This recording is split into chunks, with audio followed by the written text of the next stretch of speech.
I said what I needed to say to Zelensky between four eyes. We did not understand each other at all on the subject of attacks on oil infrastructure on the territory of the Russian Federation. Here, it is simply evident that it is as if Ukraine is not looking out for the interests of other states in waging war. What I blame the leaders of the European Union, for example, is that they were not in China for the 80th anniversary celebrations.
You know, I did yesterday.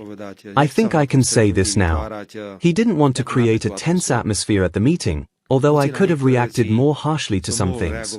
But I said what I needed to say to Zelensky between four eyes, and I wanted us, in terms of that output in relation to the public, to give the public some image that there is an interest in good neighborly relations, which there is. But there are things where, simply, if it happens again, we will protest very strongly.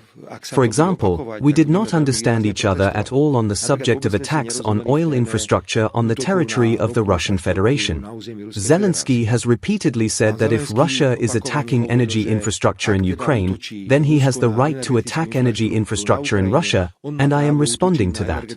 But it's hurting us. Can't protect your own national interests by harming others? It just can't.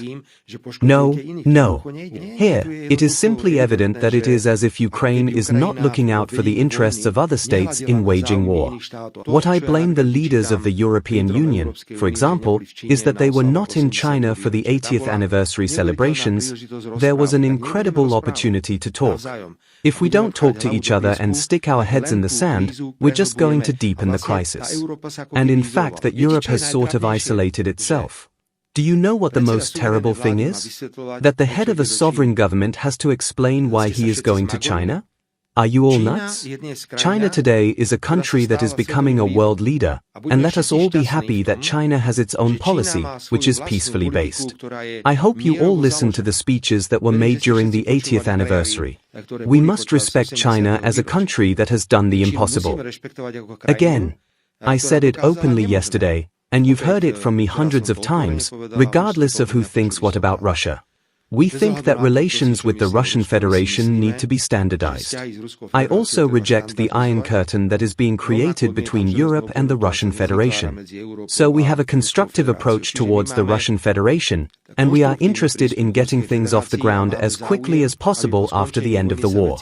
And let's be honest, Mr. Editor, do you think those Western companies all left Russia after they left Russia? Not true at all. They shout all sorts of moral appeals at home, and their companies continue to operate in Russia. You think the West doesn't take LNG from Russia? After all, Russia is Europe's second largest importer of liquefied natural gas. You know, moral appeals are one thing, but hard business is another.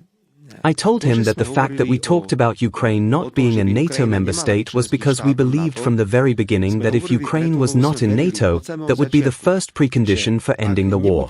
If we continue to play with the theme that Ukraine will be in NATO, the conflict will never end, because this is one of the reasons for NATO enlargement, and the fact is that Russia has been deceived, literally has been deceived, in relation to NATO enlargement in the past. I am delighted that safeguards are being negotiated. Let us just remember that we need to negotiate security guarantees for Ukraine, but we also need to negotiate security guarantees for Russia. That should be one package. We cannot just create one party now, for example, Russia or Ukraine. It has to go along with what the world will look like when the war is over. We believe that this war will end very quickly, although it does not look like it at the moment. Security guarantees. Mr. Editor, I got this question yesterday from President Zelensky. I answered very clearly. The Slovak Republic will not put any troops, any soldiers, on the territory of Ukraine.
$25 crore गरीब गरीबी को परास्त करके बाहर निकले।